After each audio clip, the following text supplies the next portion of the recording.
Oli otra vez. Nos encontramos nuevamente en otro capítulo de Cine y Creatividad Podcast. Hoy día, en el 6º capítulo de esta serie, quisiera hablarles de algo que me apasiona demasiado. O sea, de verdad que me apasiona a montones y en ese sentido lo hago en el contexto de lo que fue la fiesta de Halloween y también el de los santos difuntos, el de todos los santos y de los muertos también. Porque hoy día vamos a traer de nuevo a la vida a una persona inigualable y del cual me ha inspirado enormemente. Hoy día voy a hablarles de David Lynch. Empecemos.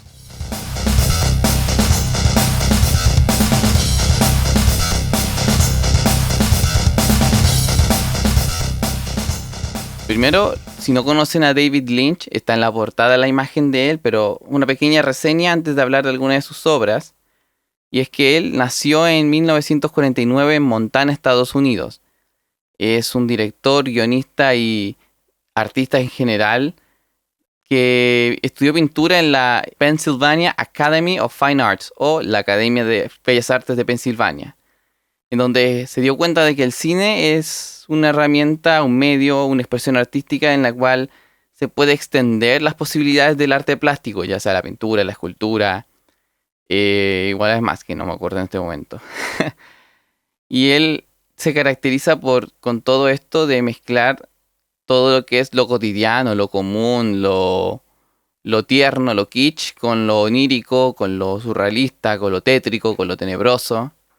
Y donde él quiere poner en crisis esta divergencia, esta división entre lo real y lo imaginario, dando así una noción de difuminamiento entre ambas.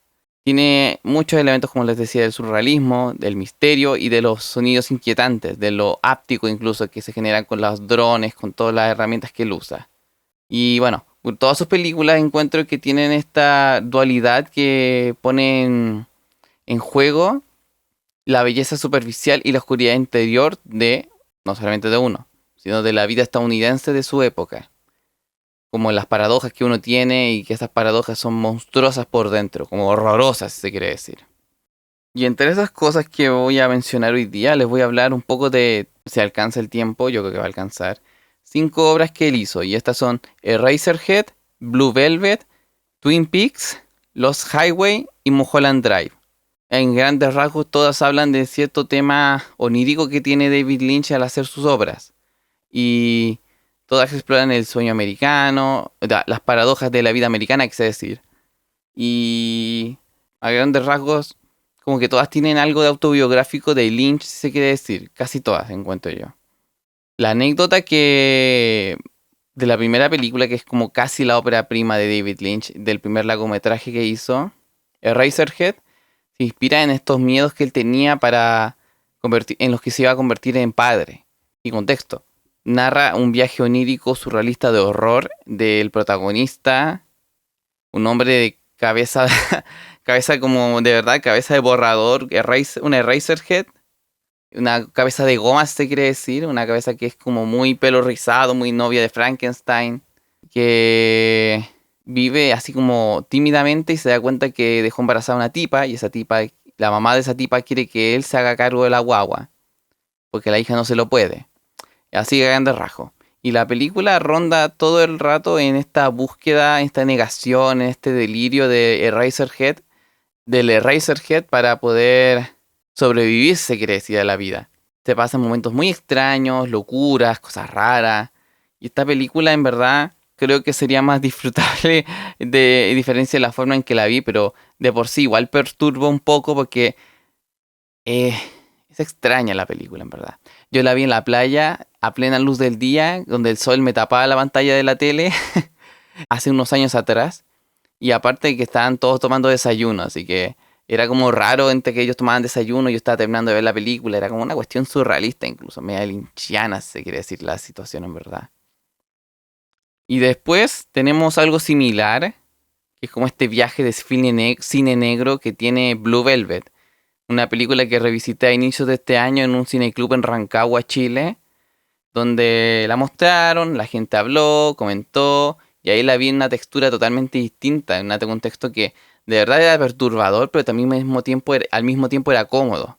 como mucha gente que es de regiones o que no están cerca de las capitales regionales o las capitales estatales o capitales de ciudades capitales en general, capitales de países también se quiere decir. Yo la vi por medios tradicionales que era un DVD que tenían en la universidad cuando estudiaba y ahí Blue Velvet como que me dejó parcando para adentro porque, a ver, empezaba la película y era todo bonito hasta que un hombre se muere ahogado por una manguera que lo ahorca, se quiere decir.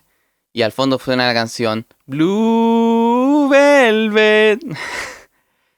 No me vayan a censurar por el copyright con esto, pero de eso es que es como todo lo bonito y que lo bonito se pone horrible, dentro de alguna forma, porque el protagonista se adentra en la vida privada de una cantante de un club nocturno y se da cuenta de que ese mundo es horrible, muy horrible, porque la cantante del club nocturno tiene un novio tóxico que la, que tiene fantasías eróticas muy vulgares, por decirlo de alguna manera, que la llevan a ella a torturarse y al protagonista, que es Kyle MacLachlan, no sé cómo se pronuncia el apellido, y le llevan a esta búsqueda, a esta intromisión en el agujero, en el abismo, que le es muy difícil salir y que siente una compasión muy grande por esta oscuridad para poder llevarla a la luz. Y es interesante porque es como el preámbulo de lo que se iba a convertir después en la siguiente obra que mencionaré, que también está protagonizada por Don Kyle MacLachlan, lo dije bien ahora, que es como la obra cumbre de David Lynch, que se hizo el año 1990 y arcó un legado hasta, no sé, hasta hace unos 8 años atrás, cuando se estrenó la última parte de una serie, que es la serie, Twin Peaks. Yo Twin Peaks la he visto hartas veces, en verdad, y en grandes rasgos, contarles un poco, porque este capítulo en especial es expositivo más que analítico. La serie parte de la investigación del agente Dale Cooper, interpretado por Kyle MacLachlan, lo dije bien esta vez. Y este tipo, el agente Dale Cooper del FBI, empieza a investigar el homicidio de una mujer, una adolescente, en el pueblo de Twin Peaks, en el norte de Estados Unidos, en el noroeste, se creo que es, cerca de la frontera con Canadá. Y ahí lo que hace el protagonista Dale Cooper es investigar de una forma poco ortodoxa, no a través de la investigación racional que puedes ver en una serie de tipo criminal como CSI, Criminal Minds, Ley y Orden, las series de Chicago de Dick Wolf también, sino que lo hacen a través del surrealismo, de lo onírico, de lo simbólico, desde algo más mágico, si se quiere decir. Porque se busca el asesino de la protagonista de la niña, que es Laura Palmer, la adolescente, pero se dan cuenta de que hay unas conexiones raras porque en ese pueblo todo que parece bonito y todo dulce y extraña a Laura Palmer se descubren que hay secretos, que la tipa consumía tal cosa, que la tipa se metía en tal lugar oscuro, igual que el protagonista de Blue Velvet. Y ¿cómo se llama esto? También pasan cosas muy extrañas también alrededor como subtramas de la serie. Pero también tiene sus momentos lindos, o sea, hay momentos lindos en los que vemos romances entre medio, entre los personajes, inclusive la agente Cooper, y donde vemos como capas y capas y capas de los personajes, que todos quieren ayudar, todos quieren boicotear la investigación. Y en esta serie, lamentablemente, se hicieron 2 temporadas y se canceló al tiro por temas de rating, por temas de engagement con el público, enganche con el público, quise decir. Y se terminó haciendo como cierre una película, que la verdad generó más preguntas que el capítulo, porque esa es la particularidad de Twin Peaks, no da respuestas, da preguntas para que el espectador las complete en su cabeza. Y eso hace que la serie sea más interesante aún. Bueno, también se hizo una tercera temporada como serie limitada que vino a cuajar lo que se hizo en las 2 primeras temporadas en la película, que era una precuela, y otra precuela que se hizo con material sobrante de de la primera precuela. Y esta es como una continuación de 25 años después de la última temporada, la segunda temporada. Y que a su vez genera más preguntas, que es una parte importante de David Lynch, que a medida que va pasando su filmografía, hace películas tan surrealistas que hace que el espectador tiene que interpretarlas y deja cabos sueltos, pero que pueden ser interpretados dentro de la lógica del sueño, aunque en el fondo a veces los sueños no parecían no tener pies ni cabeza, realistas. Y eso es lo interesante de Lynch, que lo realista pasa a ser superado. En ese sentido, pasamos a otra película que también me parece interesante y es como para mí la favorita que tengo de David Lynch, más allá de Twin Peaks, que es mi serie favorita. Una de mis películas favoritas es Carretera Perdida, o en inglés Lost Highway. Lost Highway es una película que ronda alrededor de una anécdota que le pasó a David Lynch y que mueve toda la película. Así como entendiendo lo que la mueve en cierta forma. Que David Lynch según lo que yo sé, estaba durmiendo un día, estaba haciendo algo en su casa. Tocan por el citófono y dicen: Dick Laurent is dead.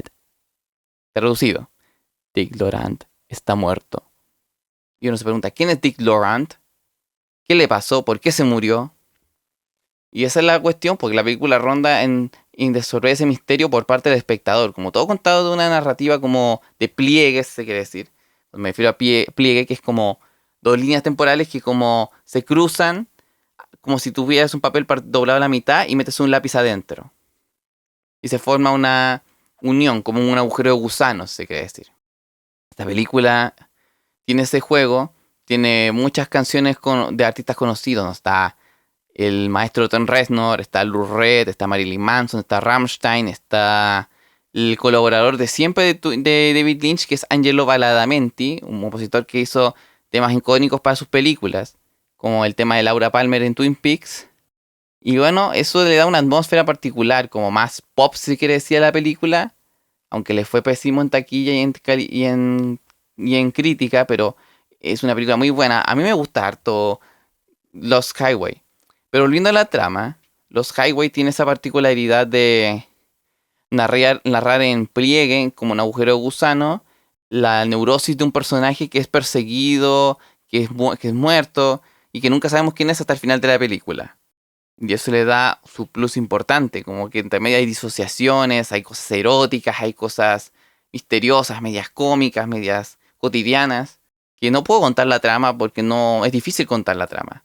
Al mismo tiempo que la siguiente y última película de este capítulo que voy a mencionar, porque yo hago una breve sinopsis que ahonda un poco en lo que va, para que después sacar las conclusiones de por qué estas películas tienen que ser vistas, por qué tiene que ser analizado David Lynch. Y esa película es una que le valió el premio La Palma de Oro, no, La Palma de Plata creo que era, al mejor director en Cannes el año 2002, 2001 por ahí. Y esta es Mulholland Drive, que es una calle conocida donde viven varias estrellas de Hollywood en Estados Unidos, California, Estados Unidos. Y ese personaje, y estos personajes que rondan en esa calle, que es donde se desenvuelve la trama en general, viven en el misterio de un accidente de auto. Este accidente de auto se cruza con una tipa que viene de un país extranjero a ser estrella de cine. Y entre esa búsqueda de ser estrella de cine, se encuentra con una persona involucrada en el accidente. Y ahí empiezan a darse vuelta en el camino, se empiezan a conocer, empiezan a tener experiencias eróticas, bla, bla, bla, hasta que todo se disocia. Y es un portón importante en las películas de Lynch en cierta forma, la disociación mental, que es como una especie de neurosis, una especie de locura que hay entre medio, locura entendido en la forma clínica tradicional que se le puede decir, no en una forma como ya social, como más psicológica, es como si leyéramos a Dostoyevsky hubiera escrito, en vez de Crimen y Castigo, hubiera escrito La Metamorfosis o El Proceso, o hubiera filmado El perro andaluz de Buñuel con Salvador Dalí, o cualquier otra película surrealista, en verdad. Lo interesante de Mulholland Drive es ese tema de que se mezcla todo este misterio, todo este viaje erótico, toda esta cuestión del crimen, del misterio, con el ambiente hollywoodense de las estrellas, de la fama, del éxito, como el lugar más tóxico. Y esto nace a partir de unos videos y de los textos que he leído, y de dichos que sé un poco del Lynch, como rumores, que él narra sus experiencias con la industria cinematográfica de Hollywood en esta película. Dado que muchas veces le daban la espalda por su estilo, que después le dieron la espalda cuando hizo Twin Peaks, que no le renovaron la serie. Que por cierto, Twin Peaks estuvo cancelada varias veces antes de su cierre definitivo en el 91, para después hacer la película y después hacer la secuela en serie. Y entre esas, la cadena que transmitía la serie le cancelaba los capítulos por falta de rating, por falta de interés del público. Tuvieron que llamarlo, y de hecho, creo que por lo que sé, el Lynch estuvo desconectado un poco de la serie porque pasaron cosas entre medio que querían resolver el misterio antes de la serie, de quién mató a Laura Palmer, que es la víctima del caso de la serie, para luego darse cuenta de que cuando pasan todas estas cosas, no voy a contar spoilers, porque si no sería muy trágico contar el spoiler de Twin Peaks, pero querían resolver el misterio de la serie, el arco principal, antes de tiempo. Por lo cual después tuvieron que reformular un poco y toda la cuestión, hasta que al final la serie se dio un giro para bien, pero que no pegó, lamentablemente.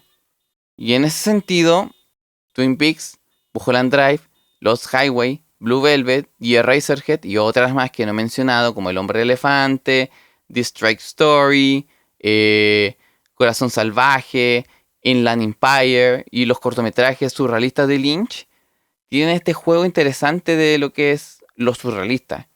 Entendamos lo surrealista como esa forma de la realidad que es superada de su forma lógica. Podemos decir, por ejemplo, ya, lo que es mi especialidad, Raúl Ruiz, él es surrealista de una forma, pero cada surrealista tiene su forma diferente. Por ejemplo, las pinturas de Dalí, hay una pintura que no me acuerdo quién la hizo, pero es como una cuestión media rara de un tipo un cuadro de un tipo, un retrato donde está pintado con la forma de frutas, cactus y plantas. Muy rara la cosa, llega a dar terror. Pero ese surrealismo, para que se entienda un poco en lo que estamos hablando, ahonda en lo que es este cine. Y yo encuentro que permite mostrar lo oculto. Porque está muy inspirado en el psicoanálisis, por lo que tengo entendido, es el surrealismo. Y eso le da una lectura de lo que es lo inconsciente, el subconsciente. Y esto hace que cada película en sí sea una experiencia de mostrarnos a nosotros mismos, mostrar el interior de cada personaje, de cada ciudad, de cada mundo, de una forma horrorosa, como también luminosa, como también sublime, o no sé, cualquier adjetivo que se nos ocurra para hablar. Por ejemplo, no sé, Mulholland Drive muestra esta subjetividad subconsciente de lo que es Hollywood.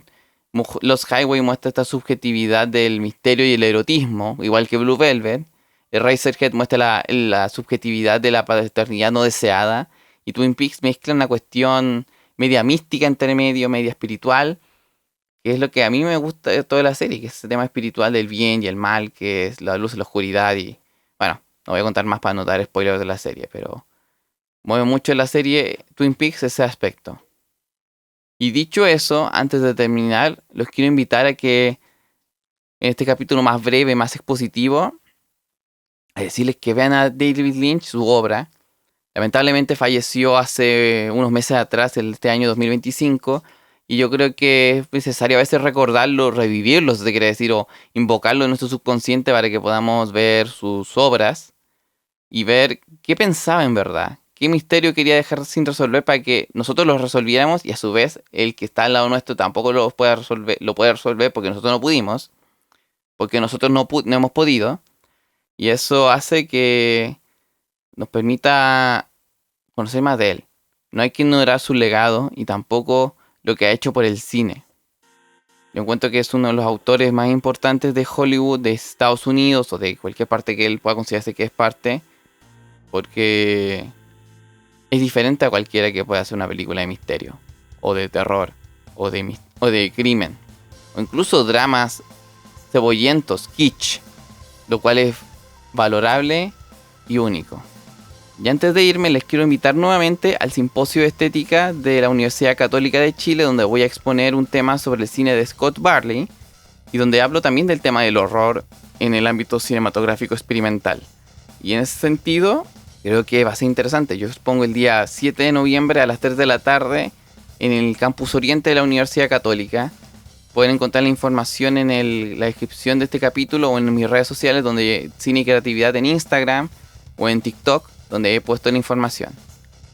Así que, si quieren saber más de cine y más cosas, nos vemos. Hasta pronto. Chao.